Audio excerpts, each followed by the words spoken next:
What's going on, guys? It's Aqatix here, bringing you guys a tutorial, and in this video I'm going to be showing you how to create this material right here. And I've named it Alien because it's sort of, as you can see right here, this is the final outcome. It makes a really nice effect where it's darker at the center and it gradually gets lighter. So it looks like there's a center to the sphere, and it looks pretty nice in my opinion. So this is just a plain render, and this is a banner that I ended up creating using this material. So I'm going to be showing you guys how to make it. It's pretty complicated, but I'm not going to be providing a download link to this exact material because I would like to continue using it. So it's better if everybody has a bit of their own variation to the material. So I'm just going to be running through the steps because this actually took a really long time to create, and it's pretty complicated. So I'm just going to be running through all the different things, showing you how I did them, and giving you the exact settings. So imagine you start off with a brand new material. You're just going to go to color. Obviously that's going to be selected. It's on white, but that's not important. You're just going to make a new layer. So here you just go click on this little thing here and then create a layer, at which point you're just going to open up the layer and you're going to go to the shader options, which are right here. And then the first thing is creating a noise, and you're going to find that under shader noise right there. And within that noise you're just going to open that up once again where this says noise right here. It's probably going to be on one of the defaults. You're just going to set it to gaseous and octaves 3, and then everything else is on default. And then you're just going to go back, and the second one is adding a color. So I believe, yeah, shader color. You can make it whatever color you want. I have it blue for right now, but if you want, you can have it on green, and then later you're gonna have to change a couple other things. But let's see how that looks. Yeah, so this affects the inside of your material. I'm just gonna leave it on blue.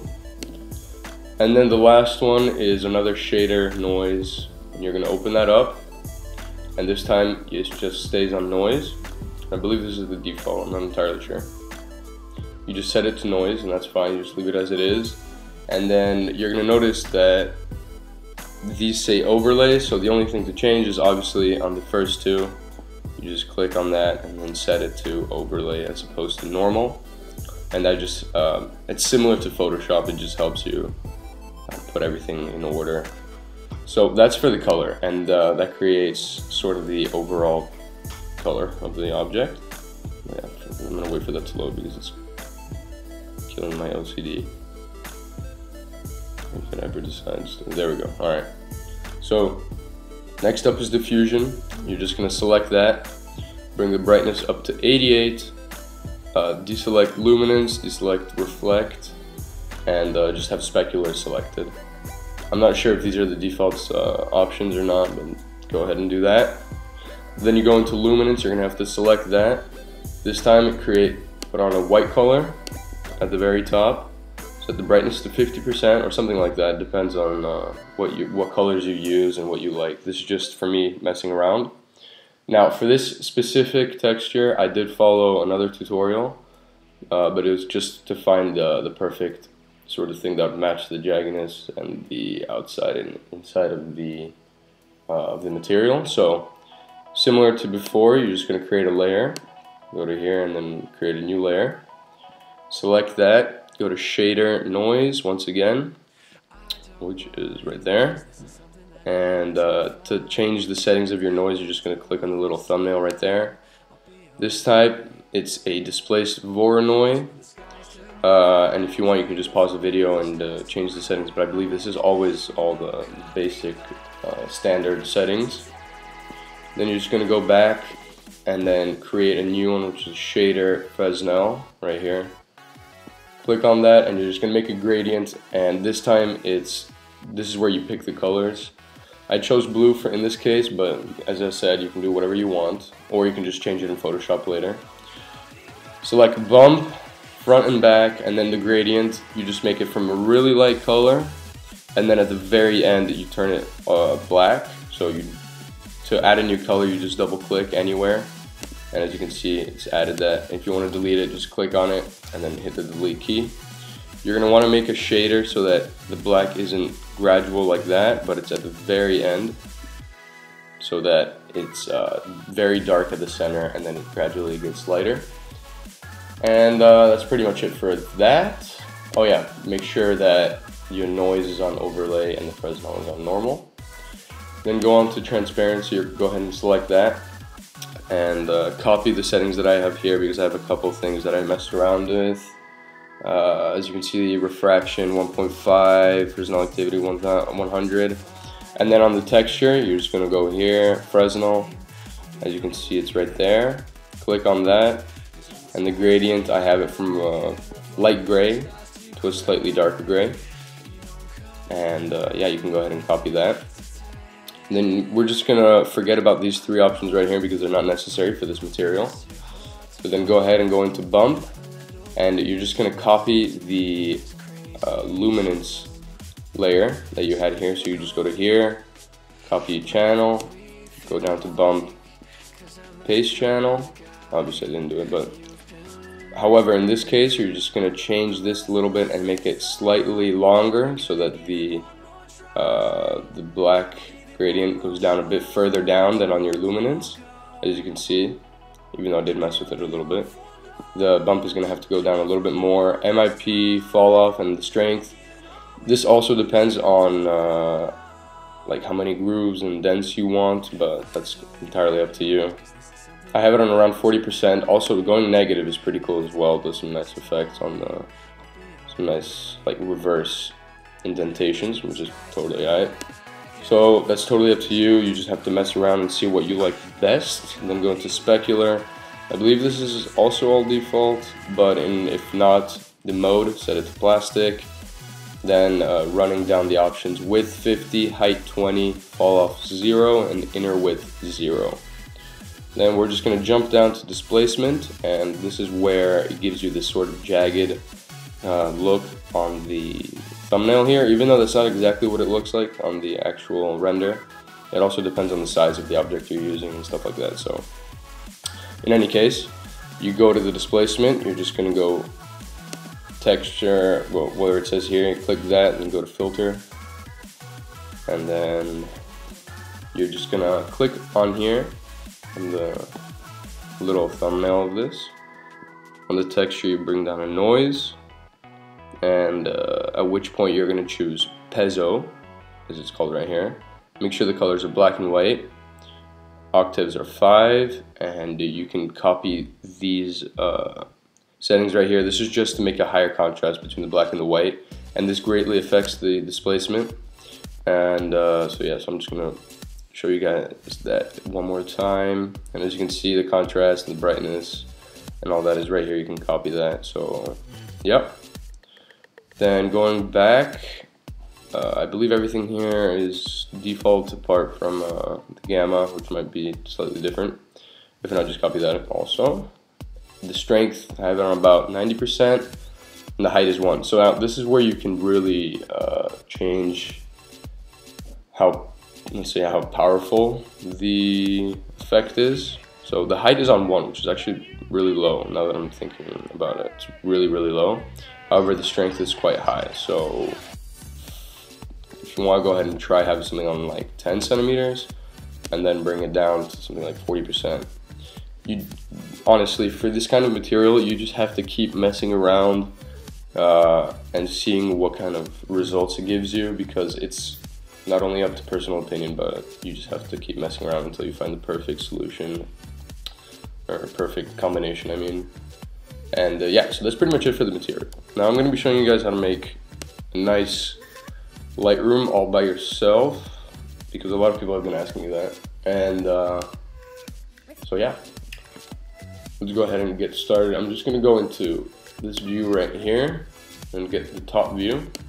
So now I have a bird's eye view of my map right here. I have a bird's eye view. We're just going to pop in a couple planes, make them pretty long, couple rectangles like that, and we're going to spread them out. Also, let's pick it up a bit, get it off the ground. There we go.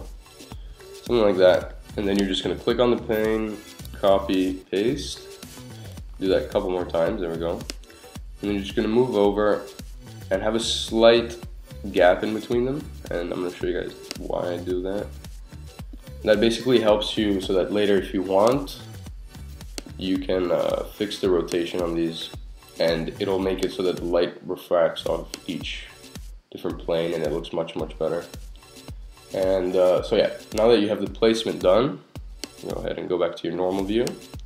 And as you can see, we have our 3 planes, and obviously depending on how big it is and stuff like that, you can move around the planes as much as you like. It will create a much different lighting, so you have to be careful and really think about what kind of lighting you want on your render. In any case, try to keep everything pretty uniform, and I like to keep everything quite symmetrical. So yeah, like that, something like that.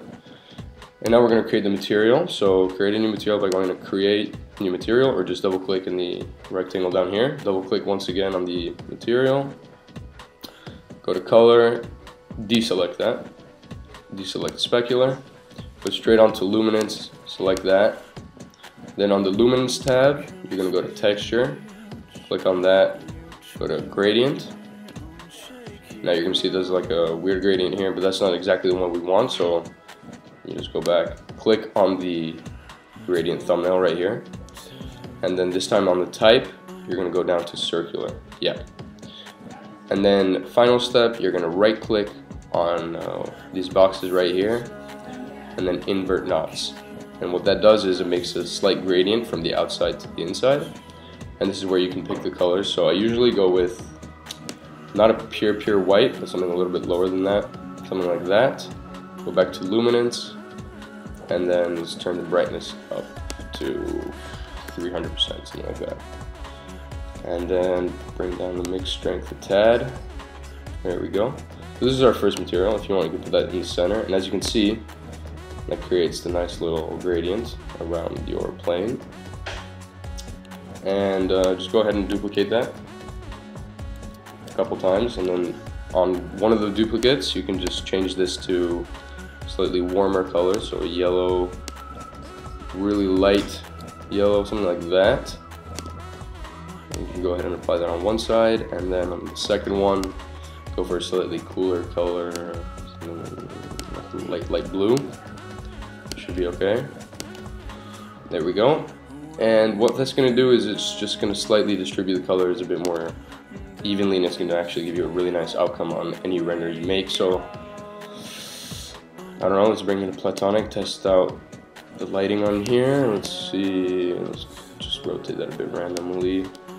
Then to get your lighting to look really nice, just go into your render settings right here, and you're going to go to Effect, Ambient Occlusion, Effect, Global Illumination. So global illumination you can only apply when you have actual lighting.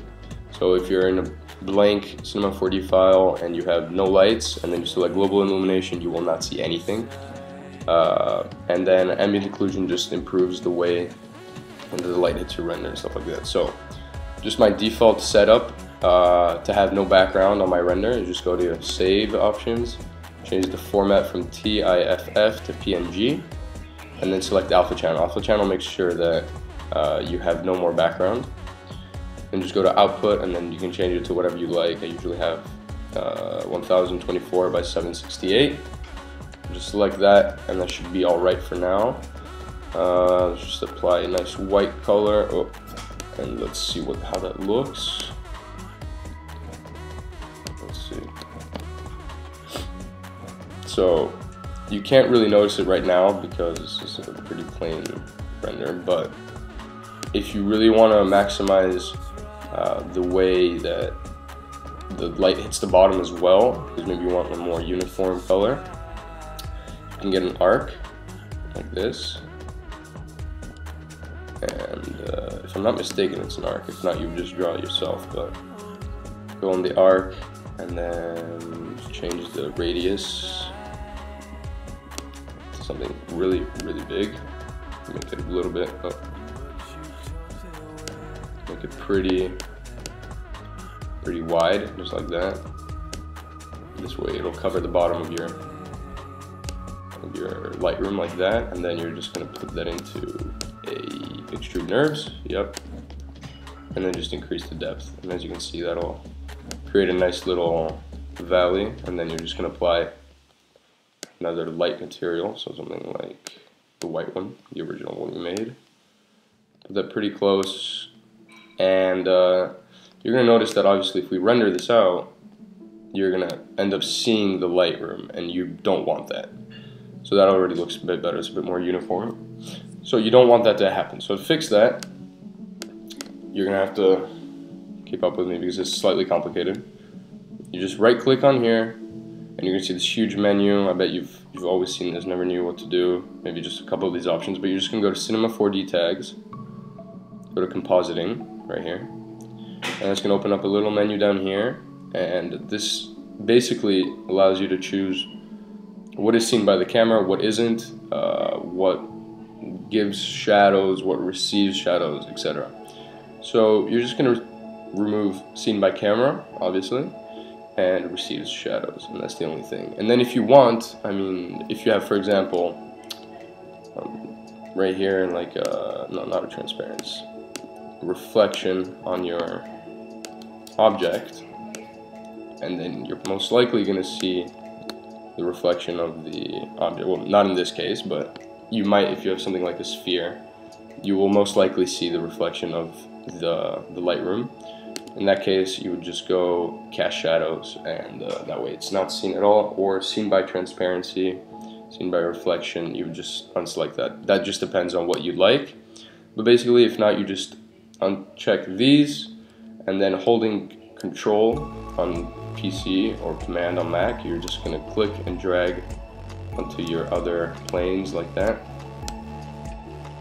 And at this point, if I just give a quick render, as you can see, everything has disappeared, but the lighting is still active. So that is pretty much it for the Lightroom. So I'm going to try and see how this looks rendered out, because I'm actually quite curious, and I'll be right back when it's done. So we're back, and as you can see, that is the outcome of the material. It uses this nice spotted effect. Obviously I'm using sort of the wrong shape for this sort of material, and as you can see, you can't really see any indentations, but that also has to do with the strength of the displacement and stuff like that. So in this tutorial, I'm just showing you how to create the material and how to create the Lightroom. In the next video, I'm going to be showing you guys how to create the render, which is right here. So how to create this sort of liquid poly effect, I guess you could call it. And then the final video is just going to be showing you how to create a banner similar to this one right here. So yeah, thanks for tuning in, guys. Sorry for the wait. I've been extremely busy, and I'm sort of enjoying my summer, as I should be, because school's starting pretty soon. So yeah, thanks for the support, and see you guys soon. Stay sexy.